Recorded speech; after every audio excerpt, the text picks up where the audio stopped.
అనుభూతిని కలిగి ఉంటాం అని చెప్పేసి. అందుకని ఇక్కడ మనం ఉండేటువంటి ఈ ప్రదేశం పేరు ఉద్ధవకుండ్ అనమాట.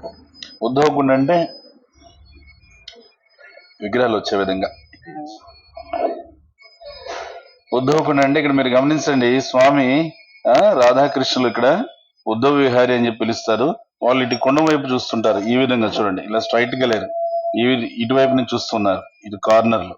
ఎందుకనంటే ఇక్కడ ఈ కోనేరుని వాళ్ళు చూస్తున్నారు. కారణం ఏంటి?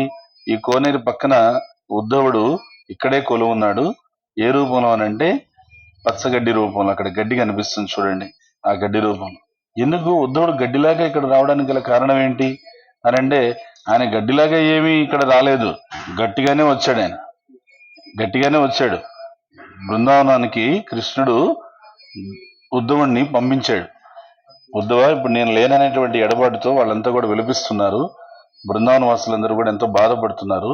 ఒకసారి వాళ్ళని నువ్వు వెళ్ళి ఓదార్చిరా అని చెప్పి పంపించారు. ఉద్ధవుడు సామాన్యుడు కాదు, ఆయన బృహస్పతి శిష్యుడు. దేవతల గురువు అయినటువంటి బృహస్పతి యొక్క శిష్యుడు ఆయన. అంటే ఎంత ఉన్నతమైనటువంటి స్థాయిలో ఉన్నాడో చూడండి.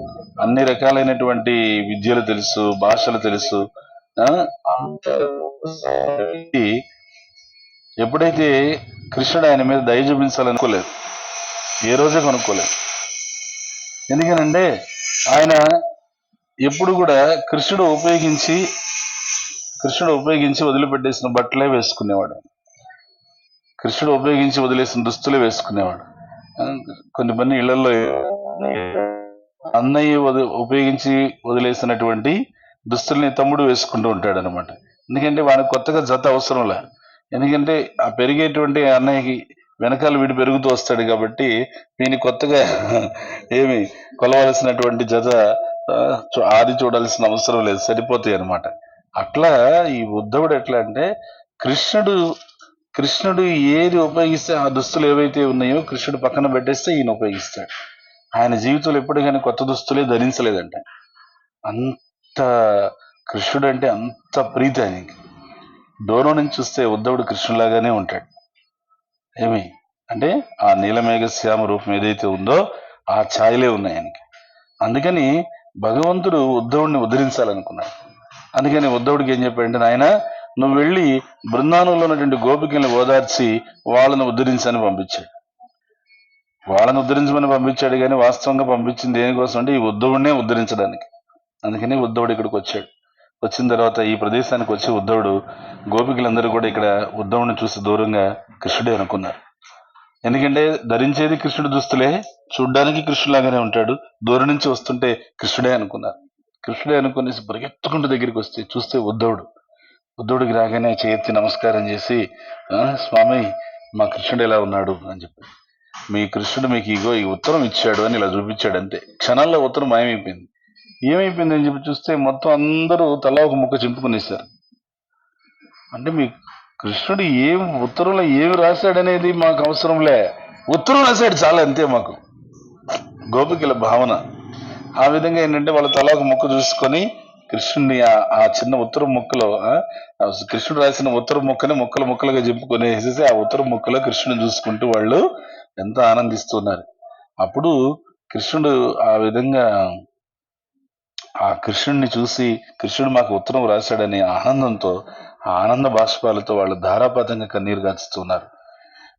కృష్ణుడు దూరం అయ్యాడని ఇంతకాలం విలపించారు. ఇప్పుడు కృష్ణుడు మాకు గుర్తు పెట్టుకొని ఒక ఉత్తరం రాశాడని చెప్పేసి ఎంత సంతోషంగా ఉత్తరం చదువు ఆనందంతో వాళ్ళు ఆనంద బాష్పాలు కన్నీరు కారుతూ, ఆ కన్నీరే ఈ కోనేరు అయింది. ఇదే ఉద్ధవకుండ అని చెప్పాను. ఇది ఉద్ధవకుండ అని ఎందుకన్నారు? కన్నీరు కార్చిన గోపికలు కదా అనంటే, వాళ్ళ కన్నీరు కార్చేది చూసి ఉద్ధవుడికి, ఇదేంటి భగవంతుడు దూరం అయ్యాడని ఇంతలా విలపిస్తారా? కృష్ణుడు ఆయన పరబ్రహ్మ స్వరూపుడుగా అంతటా ఉన్నాడు, అణువణువులోనూ ఉన్నాడు. పరబ్రహ్మ అణువణువులో ఉన్నాడు కదా, మరి అలానే పరమాత్మ స్వరూపుడుగా ప్రతి జీవి హృదయంలోనూ ఉన్నాడు. చెప్పాడు కదా భగవంతుడే, భగవద్గీత 15వ అధ్యాయం 15వ శ్లోకం, సర్వస్య చాహం రుచి సన్నివిష్టో మత్త స్మృతి జ్ఞానం అపోహనంచి అని చెప్పాడు. మరి అలాంటప్పుడు పరబ్రహ్మగా అణువణువున ఉన్నవాడు, పరమాత్మగా ప్రతి జీవి హృదయంలో ఉన్నవాడు, ఆయన్ని ఎక్కడ దూరం అయ్యారని వీళ్ళు బాధపడుతున్నారు? వీళ్ళ హృదయంలో ఉన్నాడు కదా. అణువణువున పరబ్రహ్మగా ఉన్నాడు, హృదయంలో పరమాత్మగా ఉన్నాడు, అయినా ఎందుకు ఈ దూరం అయిపోయాడు కృష్ణుని బాధపడుతున్నారు వీళ్ళు అని అంటే, నిజమైనటువంటి శుద్ధ భక్తులు భగవంతుని యొక్క పరబ్రహ్మ స్వరూపాన్ని గాని పరమాత్మ స్వరూపాన్ని గాని దాటి భగవత్ స్వరూపాన్ని ఆరాధిస్తారు. ఇదేమిటండి, పరబ్రహ్మ ఏంటి, పరమాత్మ ఏంటి, భగవంతుడు ఏంటి అంటారా? ఇది భాగవతంలో మొదటి స్కందంలో మొదటి అధ్యాయంలో చెప్పబడింది 11వ శ్లోకంలో. ఏమని? వదంతి తత్వస్థ విధస్తత్వం ఏ జ్ఞానం అద్వయం బ్రహ్మేతి పరమాత్మేతి భగవాన్ ఇతి శబ్దతే. పరతత్వం 3 దశల్లో అవగాహన అవుతుందంట. పరబ్రహ్మ దశ, పరమాత్మ దశ, భగవాన్. పరబ్రహ్మ సాక్షాత్కారం, పరమాత్మ సాక్షాత్కారం, భగవత్ సాక్షాత్కారం. ఈ పరబ్రహ్మ సాక్షాత్కారం అనేటువంటిది ఎవరైతే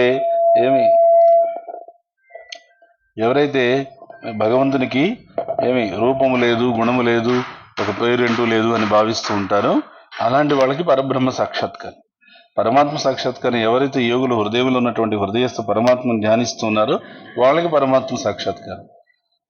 భగవత్ సాక్షాత్కారం ఎవరైతే భగవంతుని శ్యామసుందర కృష్ణుడిగా దివ్యమంగళ స్వరూపుడుగా ఎవరైతే చూస్తారో వారికి ఆ భగవత్ సాక్షాత్కారం. బృందావన వాసులకి ఆ భగవత్ సాక్షాత్కారం. అందుకని వాళ్ళకి కృష్ణుడు ఎవరయ్యానంటే భగవత్ సాక్షాత్కారాన్ని కూడా దాటిపోయిన వాళ్ళు బృందావన వాసులు. వాళ్ళకి కృష్ణుడు ఎవరు? ప్రేమస్వరూపుడే, ప్రేమస్వరూపుడే.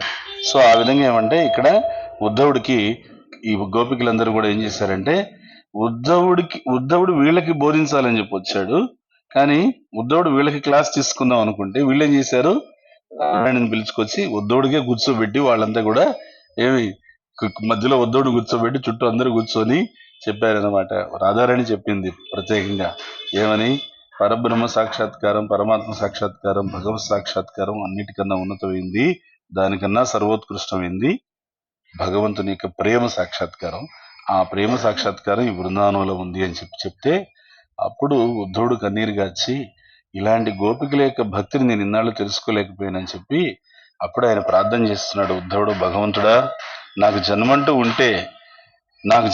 ఉంటే ఈ బృందావనంలో గడ్డిపోసుగా నేను కనుక జన్మిస్తే, ఆ గడ్డిపోసుగా ఉన్నప్పుడు ఈ గోపికలు నడిచినప్పుడు వీళ్ళ యొక్క పాద ధూళి నాకు సోకి అట్లయినా నాకు కొద్దిగా ఈ గోపికల యొక్క ప్రేమ భక్తి నాకు వస్తుందేమో, అందుకని గోపికల పాద ధూళి నాకు కావడం కోసం నన్ను దయచేసి బృందావనంలో గడ్డిపోచుగా నేను జన్మించేటట్టుగా అవకాశం ఇవ్వండి అని చెప్పి భగవంతుని ప్రార్థన చేశాడు. ఆ ప్రార్థన నిమిత్తం ఉద్ధవుడు ఇక్కడ ఎదురు కనిపించే గడ్డిపోచ రూపంలో ఉద్ధవుడే ఉన్నాడు. సో ఇది గోపికలు భగవంతుడు తమ కోసం ఉత్తరం రాశాడనే ఆనందంతో కన్నీరు గార్చినటువంటి కోనేరేది ఉద్ధవకుండని. ఎందుకని? ఉద్ధవుడిని ఉద్ధరించిన ప్రదేశం కాబట్టి ఉద్ధవకుండ అని చెప్పేసి దీన్ని చెప్పారనమాట. అలా ఇక్కడ మనం ఉద్ధవుడిని స్మరించుకొని, ఉద్ధవుడు ఎంత భగవంతుడు ఆయన ఎంత తన యొక్క ఎంత సన్నిహితమైన వ్యక్తిగా భావిస్తాడంటే మీరందరూ కూడా ఇక్కడ ఈ ఉద్ధవకుండ దగ్గర ప్రార్థన చేసుకోవాలి. భాగవతంలో 11వ స్కందం అంతా కూడా ఉద్ధవ గీత అని చెప్పింది. ఉద్ధవ గీత. కృష్ణుడు ఈ భౌతిక జగత్తుని వదిలిపెట్టి వెళ్ళిపోయేటప్పుడు అంటే మనలాగా చనిపోవడం కదండి, అర్థమైందా? భగవంతుడు జన్మ మృత్యువులకి అతీతుడైన ఈ లీలలు సమాప్తి చేసి వెళ్ళిపోయేటప్పుడు ఆయన చివరిగా ఆయన ఉపదేశం చేసింది ఎవరికయ్యా అంటే ఉద్ధవుడికి అక్కడ ఉపదేశం చేశాడు. ఎక్కడ? ద్వారక సోమనాథ్ దగ్గర. అక్కడ ఉపదేశం చేసి, ఉద్ధవ నువ్వు బయలుదేరి బద్రికాశ్రమానికి వెళ్ళు. బద్రీనాథ్. ఎందుకు? ఆ బద్రీనాథ్లో ఎంతో మంది యోగులు, ఎంతో మంది ధ్యానులు నిజమైన భక్తియుక్త సేవ యొక్క అసలైనటువంటి రుచి ఎరుగక అక్కడ ఉన్నారు. వాళ్ళకి ఇప్పుడు నేను చెప్పే ఉపదేశాలన్నీ కూడా వాళ్ళకి చెప్పు అని చెప్పి ఉద్ధవుడికి ఉపదేశం చేశాడు భగవంతుడు. దాన్ని ఏమన్నారు? ఉద్ధవ గీత అన్నారు. మరి అలాంటప్పుడు ఈ మాటకు వస్తే అదే భగవంతుడు కృష్ణుడు అర్జునుడికి కూడా ఉపదేశం చేశాడు. అప్పుడు దాన్ని ఏమనాలి? అర్జున గీత అనాలి. మరి దాన్ని ఏమంటున్నారు? మరి అలాంటప్పుడు భగవంతుడు కృష్ణుడు ఉద్ధవుడికి చేసిన ఉపదేశం దీన్ని ఏమనాలి? భగవద్గీత అనాలి. మరి దీన్ని ఏమంటున్నారు? ఉద్ధవ గీత అన్నారు. ఏదో ఒకటి చూడండి, అంటే దాన్నన్నా అర్జున గీత అనండి, లేకపోతే దీన్నన్నా భగవద్గీత అనండి. అలా కాదు, అది భగవద్గీత, ఇది ఉద్ధవ గీత. ఎందుకనంటే భగవంతుడు ఉద్ధవుడికి ప్రాధాన్యత ఇవ్వడం కోసం దీని పేరు కూడా ఉద్ధవ గీత అన్నారు. కారణం ఏంటి? భగవంతుడు ఆయన్ని తన తర్వాత ఈ ప్రపంచానికి ఆచార్యుడిగా పెట్టాడు. ఆచార్యమాం విజానీయం అనే శ్లోకం కూడా అక్కడే చెప్పాడు కృష్ణుడు ఉద్ధవుడితో.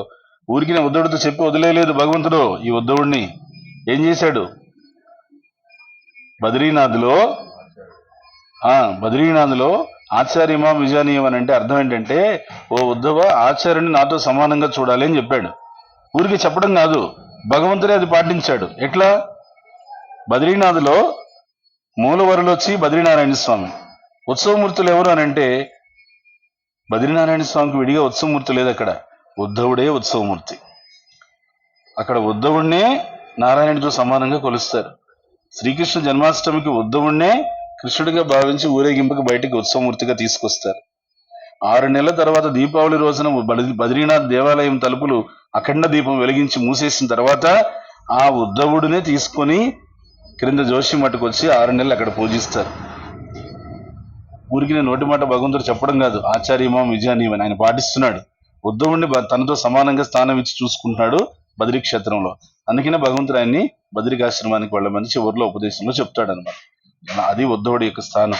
సో అందుకని ఉద్ధవుడి యొక్క ఈ ప్రదేశంలో మనం ప్రార్థన చేయాలి. ఉద్ధవ గీత అంతా కూడా మేము చక్కగా చదివి శ్రవణం చేసి, మన భాను ప్రభు ద్వారా మీరు చక్కగా దీక్ష పేరేంటి? బలభద్ర గోపదాస్ ప్రభు దగ్గర చక్కగా శ్రవణం చేసి భాగవతం 11వ స్కందం ప్రభుపాదుల వారి భాష్యాలన్నీ కూడా, ప్రభుపాదుల వారి శిష్యుల భాష్యాలన్నీ కూడా చక్కగా చదువుతామని చెప్పి ఇక్కడ సంకల్పం తీసుకొని మనము బయలుదేరితే ఉద్ధవుడు ఏం చేస్తాడు? ఆ సంకల్పం సిద్ధింపజేయడానికి మనందరి చేత ఉద్ధవ గీత చదివిస్తాడు, శ్రవణం చేయిస్తాడు.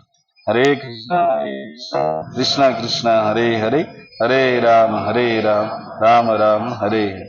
సో ఉద్ధవుడు ఇక్కడికి రాకముందు ఆయన పరబ్రహ్మ సాక్షాత్కారం పట్ల అనుభవం ఉన్నటువంటి ఆధ్యాత్మికుడు. కానీ ఇక్కడికి వచ్చిన తర్వాత భగవత్ సాక్షాత్కారాన్ని దాటి ప్రేమ సాక్షాత్కారంతో భగవంతుని సేవించాలనేటువంటి గొప్ప స్థాయికి చేరుకున్నాడు. సో అందుకని ఇక్కడ మనం కూడా ప్రార్థన చేయాలి. మనం ఏ స్థాయిలో ఉన్నా కానీ భగవంతుని యొక్క ప్రేమపూర్వక సేవ సాక్షాత్కారాన్ని పొందాలి అని చెప్పేసి ఇక్కడ ఉద్ధవుడి పాద పద్మాలకి మనం ప్రార్థన చేసుకుంటూ, ఉద్ధవ్ విహారీ పాద పద్మాలకి ఇక్కడ మనం ప్రార్థన చేసుకుంటూ మనం ఇక్కడ నుంచి బయలుదేరదాము. అక్కడ మీరు చూస్తున్నటువంటిది ఆయన ఇక్కడ ఎన్నో సంవత్సరాలు సేవ చేసిన బాబా. ఆయన వంశస్థులే ఇక్కడ కూర్చున్నటువంటి ఆయన ఎంత గొప్ప వ్యక్తి అని అంటే, ఎవరన్నా వచ్చి కొన్నిసార్లు బయట వాళ్ళు ఉంటారు కదా, పెద్ద పెద్ద వ్యాపారస్తులు, వాళ్ళు వచ్చి ఒకసారి 2 లక్షల రూపాయల కట్టని ఇక్కడ అభివృద్ధి అంతా చేయండి అని చెప్పేసి అని అంటే, అది చూసి ఆ 2 లక్షల కట్ట అట్లా తీసి అతని చేతికి విసిరి కొట్టారు. గిరిరాజు నీ సేవను కోరుకోవడం లేదు, తీసుకుపోన్నా. ఆ వ్యాపారస్తుడు దిగ్భ్రాంతి చెందాడు. ఇదేంటనే, గిరిరాజు నీ సేవను కోరుకోవడం లేదు, నువ్వు ఇచ్చే డబ్బులో గర్వం ఉంది, నేను ఇస్తున్నాను తీసుకో అనే గర్వం ఉంది, సో అందుకే తీసుకోవట్లేదు, తీసుకెళ్ళిపోన్నా. ఆయన ఆశ్చర్యపోయేసి మళ్ళీ వెనక్కి తీసుకునేసి మళ్ళీ చెప్పాడు అనమాట, పౌర్ణమి రోజు గిరి ప్రదక్షిణ పరిక్రమకి రా, అప్పుడు మళ్ళీ ఇవ్వు, అప్పుడు గిరిరాజు నేను అడుగుతాను, ఆయన తీసుకోమంటే తీసుకుంటా, లేదంటే వెనక్కి తీసుకెళ్ళిపోన్నా.